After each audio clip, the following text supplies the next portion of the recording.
Good afternoon, everyone, and welcome to the Monday Open, brought to you by Vantage Markets Australia's private client group. My name is Jeff. I'm in our Sydney office, usually joined by Mark in our Melbourne office, but he is still on new dad duty, so it'll just be me today. I'm sure Mark would rather be here than changing nappies, but regardless, away we go. So we've done these a few times. What we generally do is we go through the market events from last week, and what impacted markets, what we're looking at that might impact markets this week. We do a little bit of technical analysis and we answer some questions at the end as well. So also, if anyone's watching live and if you do want to ask a question, feel free to just post it up and I shall do my best to answer it as best I can without any background checking. So last week we had Australian GDP come in as expected. That had a little bit of a supportive bias for the Aussie dollar. We did just see a little bit of Aussie dollar buying based on that. I think some in the market were a little bit fearful it might be a little bit on the weaker side, but coming in as expected was helpful and did provide a modicum of support for the Aussie. We also saw the Eurozone cut their official interest rates by another 25 basis points. That was as expected. That was so much as expected that I think in the prior meeting they'd pretty much said that they were going to do that anyway. And then on Friday, we had US non-farm payrolls come in slightly weaker than expected. In the end, it didn't really have a great deal of impact on currency trade on Friday.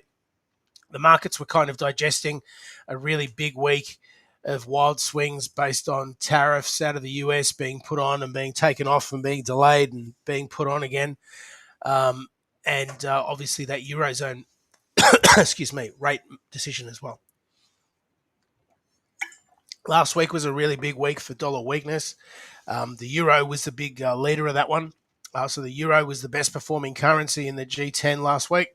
That was mainly due to the fact that Germany said they were going to stump up and step into the US's position in terms of defense spending and in terms of defensive looking after for Europe.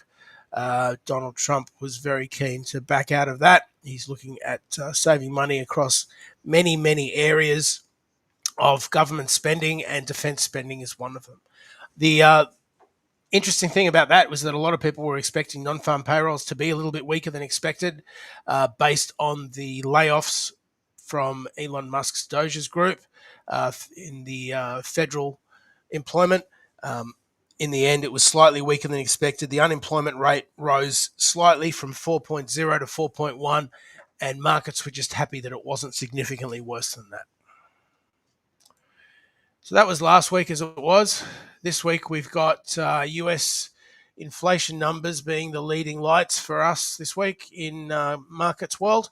We've got CPI on Wednesday out of the US and PPI on Thursday. The CPI is the consumer price index and the PPI is the producer price index. The PPI is the inflation for the inputs into the CPI. So PPI is generally a little bit of a forward-looking indicator, whereas CPI is a bit of a lagging indicator. The markets are expecting them both to be up 0.3. I think they'll pretty much come in as expected. We've also on Thursday got the Bank of Canada rate decision. The market is pretty gung-ho on a 25 basis point rate cut there out of Canada. Also, this morning we had Mark Carney replacing Justin Trudeau as Canadian Prime Minister. Trudeau stood down and I think had a party ballot to see who was going to be his successor. Carney got more than 80% of the vote, so he's very popular amongst his party room, which is good. His background is going to be good for us in the financial world. He was a governor of both the Bank of Canada and the Bank of England. So he's very used to markets. He's very used to saying the right things to make sure that he doesn't spook markets. And hopefully that will see the Canadian dollar strengthen a little bit after recent weakness on the loonie there. Talking about recent weakness on the loonie as well, we also had China come out this morning saying that they were going to place agricultural tariffs on Canada. God, you'd be pretty game to be buying the Canadian dollar right now, honestly. I mean, tariffs all over the place being put on them. The price of oil is falling. There's not really very much going for Canada at the moment. But anyway, that's what's going on. So on the technicals, I thought we'd do something a little bit different today. I like to do things different. You might notice that's a little bit of a theme with me. I like to look at markets from kind of the bigger picture and then kind of shine in a little bit to see major direction and major trend, something that I talk about with my clients on the phone quite often. So this is Bitcoin, which is, again, asset that I generally try to avoid.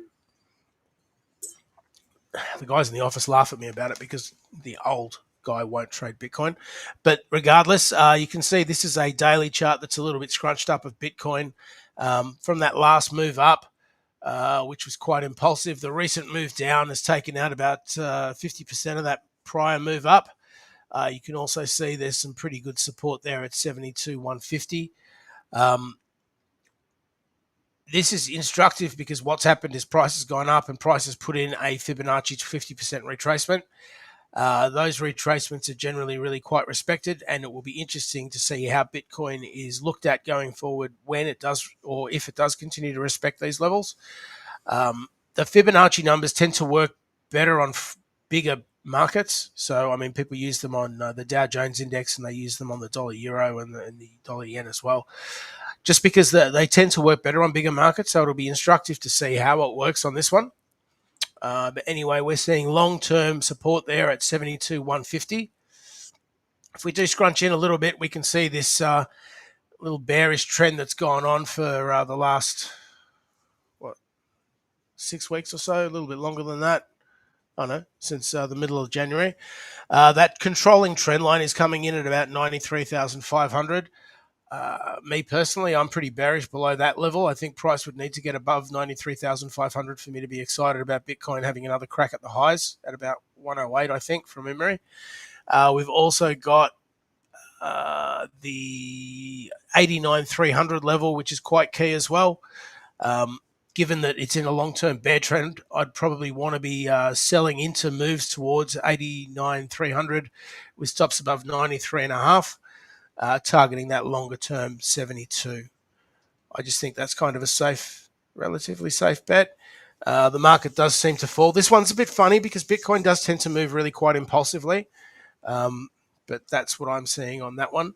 The other one that I wanted to look at was the dollar index today.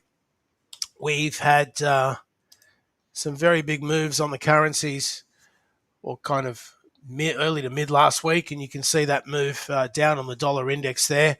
The dollar index is a basket. It's like the Australian trade weighted index. It has had a really good move up over kind of the last 3 months of last year, and has been just drifting off to start off this year. But you can see, and this is a daily chart, that last week it really did kind of get a bit of a pounding. Most of that move was the euro move. Why I wanted to show this chart is that it's come exactly back down, or around almost exactly back down to the 61.8% retracement. And you can see that that level has provided support to the market previously as well. I think this is a very interesting couple of days for the dollar. The dollar could certainly continue lower, and if it continues lower, it's probably going to continue a long way lower. If it was to bounce, it would probably take out those highs on the dollar index. For those of you who do trade the major currencies, it's always a good idea to have a bit of a one eye on the US dollar index, just because it kind of streamlines out some of the market noise that's going on, and it'll show you what the pure dollar move is rather than worrying about what the other currency is. Excuse me. So I'd always be more comfortable shorting the dollar against the yen or against euro if the dollar index looks weaker as well. I just think it's a nice little confirmation to have, rather than some of these clients of mine that have 18 different indicators on a chart. Sometimes just looking at a completely different chart helps just as much. So Q&A. The Q&A today is going to be a little bit longer than normal because it's just a deeper dive. These are questions that I got asked last week by some of my clients that I thought might be interesting for a broader audience. So question one is, why is German defense spending good for the euro?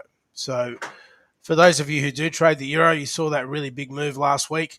That really big move was on the announcement of 660 billion euro worth of defense spending from Germany. That was coming off the back of a new German chancellor as well, who had just won an election. So what he had to do was he had to pass an act of Congress to remove a debt ceiling on defense spending for Germany, which he passed now that he's got this nice majority in both houses over there. So The old limit was 1% of GDP. He's spending about 3 times that amount of money, and he's spending it all really quickly. Why that's good for the euro is that with the talk of the US backing out of supporting the Ukraine and talking about backing out of everything, really, the World Trade Organization, the UN, the World Health Organization, I think Germany's kind of stepping up to say that, we'll look after Europe. That's kind of the market's read on that. The other read on that is that Germany would probably rather spend that money within Europe as well. There's no point, taking the place of the US if they're just going to go out and buy weapons and aircraft from the US. So that money will probably get spent with defensive manufacturers in Germany and in France. So that was why that was good for the euro. Question 2, and I get asked this almost every day, why can't I find currency trades to take? So on Vantage, we've got over 1,000 different markets. I guess in shorthand, we classify ourselves as a Forex broker, but Forex is probably only a little bit over half of it. For me personally, only about half of what I look at to trade currency. I do quite like to look at commodities. And when I'm talking commodities, I don't just mean gold. Copper, cocoa, coffee, soybeans. We trade CFDs over those as well, and I think they're really quite interesting to trade. With the softs are anything that's grown in the ground, so cocoa, coffee, again, soybeans, wheat.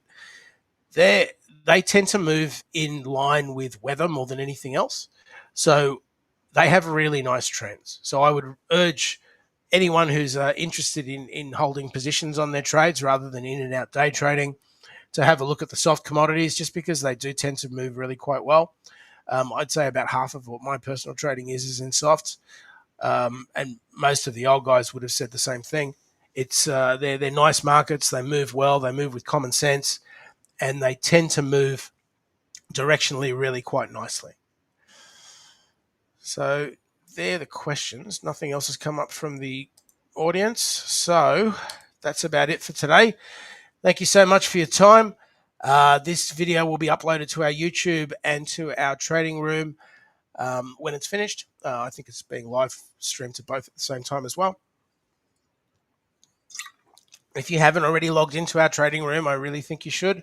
It's staffed by me. I'm logged into there all day long. So if you don't want a phone call and you want to talk about something, or if you want to share a chart, you can do that functionality within there as well.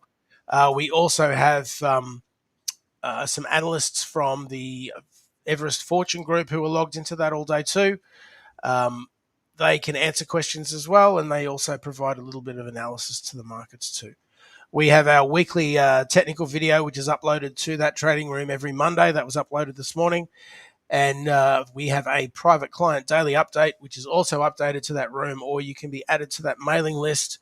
My team, which is just me at the moment, but me and Mark and I, we generally write that every morning, and it normally goes out before 10:30 in the morning. Wraps up overnight trade on major markets, what's going on, kind of more from a wholesale way of thinking. Big market moves, what's moving markets, and what markets are looking for. So again, thank you so much for tuning in, and we'll see you next Monday.